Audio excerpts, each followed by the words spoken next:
Hi mga kaisla! Pinapakilala ko sa inyo si Miss Joanna Paula de Leon, isang local artist dito sa Catanduanes at kilala bilang Kape sa Abaca artist.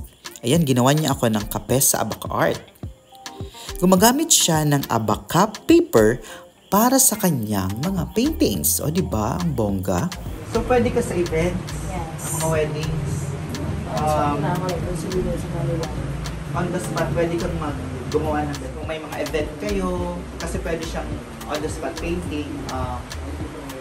Contact niyo siya sa page. yes. Ito, abaca to. Babae yung pangalan. Magaling ng story si Violet. Oh, babaeng paragot. Ang ganda ng mga lady na mga characters. Ito pa ang kanyang mga artworks, o diba? Napakaganda ng mga artworks ni Joanna Paula de Leon.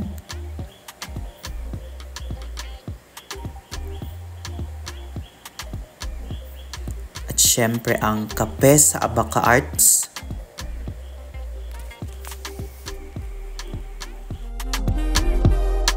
Try din ako sa tissue. Meron ka lang sa tissue. Tagal na to, 2022, February. Yes. Ito yung original, pinaka-original na magawa ko talaga. Si Mirasta.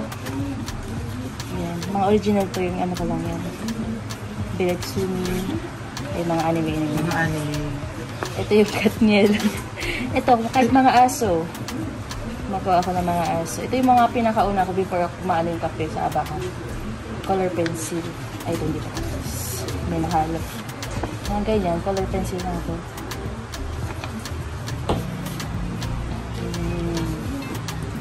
Marami-rami na din. Matagal na ito, 2020.